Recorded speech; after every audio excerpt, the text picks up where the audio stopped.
Surga. C'est un roi d'un peuple sur une île. Il est compagnon de jeunesse de Nadir, qu'il retrouve sur la plage au début de l'opéra. J'aime beaucoup mon personnage parce qu'il a un côté très dramatique, mais aussi très protecteur, et c'est quelque chose de... Il a aussi un aspect charnel dans sa relation avec Leila. C'est un gros dur, mais en même temps il a un cœur. On le voit au fur et à mesure que l'opéra passe, qu'il se rend compte que c'est son erreur à lui si Leila est tombée amoureuse de Nadir, et il s'en veut profondément, alors qu'au début il veut tuer Nadir, parce qu'il lui en veut quand même que Leila justement succombe à la tentation de l'amour. Et donc mon personnage, il va sur toutes les facettes des émotions, de la gentillesse jusqu'à la volonté de tuer.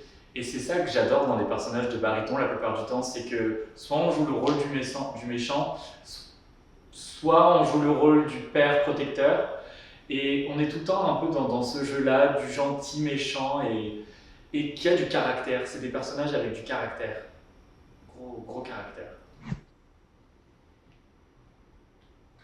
C'est assez drôle parce que je me destinais pas forcément à l'opéra. J'ai débuté la musique dans un cursus beaucoup plus jazz. Je suis rentré au conservatoire en jazz et j'ai voulu prendre des cours de technique vocale. Et en fait, je me suis retrouvé avec la professeure Anne Touya au conservatoire de Tarbes en France, qui est professeure de chant lyrique et qui m'a donné le goût un petit peu de la technique vocale lyrique. J'ai tenté l'entrée en classe de chant, j'ai été accepté. De là, je suis passé au conservatoire de Bordeaux avec Sharon Coste. J'ai été également en cursus de clarinette et clarinette basse avec Stéphane Quatek. Et puis, vu qu'il y avait un échange avec l'Université de Montréal, j'ai appliqué, j'ai été accepté pour étudier aux côtés de Richard Magginson, où je suis encore actuellement en cours avec lui.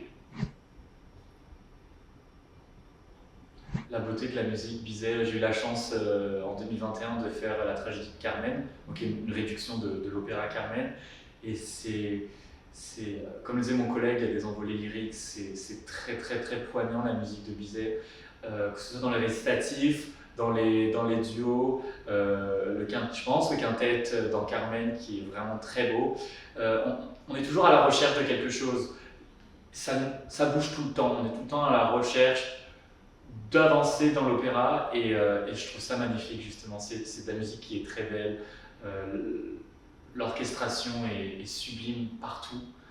Je pense entre autres dans Les Pêcheurs de Perles à mon duo avec Nadir, à mes récitatifs avec Leila qui sont très durs, très belle musique. J'ai toujours aimé la musique et j'aime partager avec les autres. C'est un beau moment que d'apprendre quelque chose et de pouvoir le restituer, d'avoir ce partage et cette connexion avec le public, de pouvoir aussi faire vivre la musique, même si les compositeurs se sont éteints. Et je sais pas, je pense que j'ai toujours été baigné là-dedans et c'est quelque chose qui est ancré profondément en moi et je me vois pas faire ma vie sans musique. C'est génial. Ça change complètement de la France, que ce soit au niveau de la mentalité des gens, la manière dont l'art est reçu aussi. Je pense pas que j'aurais pu avoir toutes les opportunités que j'ai eues ici en France au même âge.